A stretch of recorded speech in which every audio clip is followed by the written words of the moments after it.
মা বাবার মৃত্যুর পর তাদের জন্য করণীয় আমলসমূহ।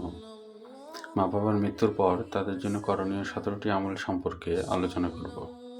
নাম্বার 1, বেশি বেশি দোয়া করা। মা বাবা দুনিয়া থেকে চলে যাওয়ার পর সন্তান মা বাবার জন্য বেশি বেশি দোয়া করবে। নাম্বার 2, দান সদকা করা, বিশেষ করে সদকায়ে জারিয়া প্রদান করা।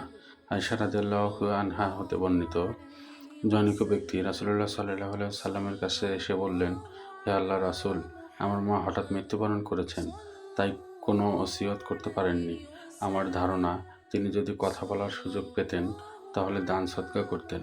আমি তার পক্ষ থেকে সদকা করলে তিনি কি এর সওয়াব পাবেন? রাসূলুল্লাহ সাল্লাল্লাহু আলাইহি ওয়াসাল্লাম বললেন, হ্যাঁ, অবশ্যই পাবেন। নাম্বার 3, মা বাবার পক্ষ থেকে সিয়াম পালন।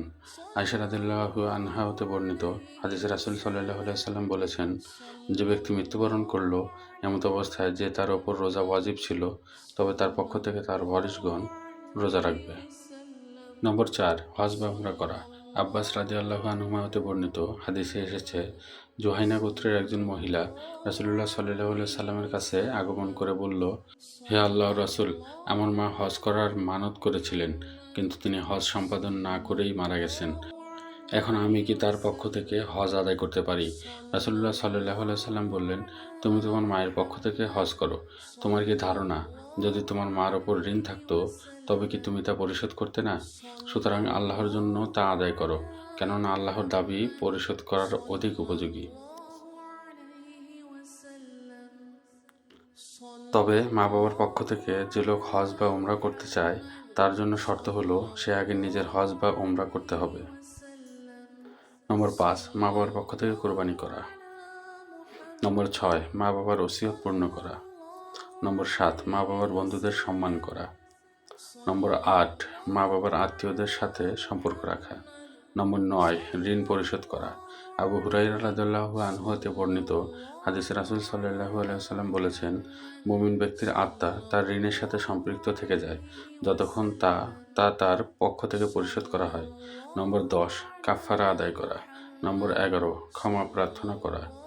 নম্বর 12, মান্যত পূরণ করা। মা বাবা কোনো মান্যত করে গেলে সন্তান তার পক্ষ থেকে পূরণ করবে। নম্বর 13, মা বাবার ভালো কাজসমূহ জারি রাখা। নম্বর 14, কবর জিয়ারত করা। নম্বর 15, ওয়াদা করে গেলে তা বাস্তবায়ন করা। কোরআন মাজিদে বলা হয়েছে, আর তোমরা অঙ্গীকার পূর্ণ করো। নিশ্চয়ই অঙ্গীকার সম্পর্কে জিজ্ঞাসাবাদ করা হবে। নম্বর 16, কোনো গুনাহের কাজ করে গেলে তা বন্ধ করা। আবু হুরায়রা রাদিয়াল্লাহু আনহু হতে বর্ণিত, হাদিসে রাসূল সাল্লাল্লাহু আলাইহি ওয়াসাল্লাম বলেছেন, এবং যে মানুষকে গুনাহের দিকে আহ্বান করবে এই কাজ সম্পাদনকারীর অনুরূপ গুনাহ তার আমলনামায় যুক্ত হতে থাকবে, অথচ তাদের এই গুনাহ থেকে কোনো কমতি হবে না। নম্বর 17, মা বাবার পক্ষ থেকে মাপ চাওয়া।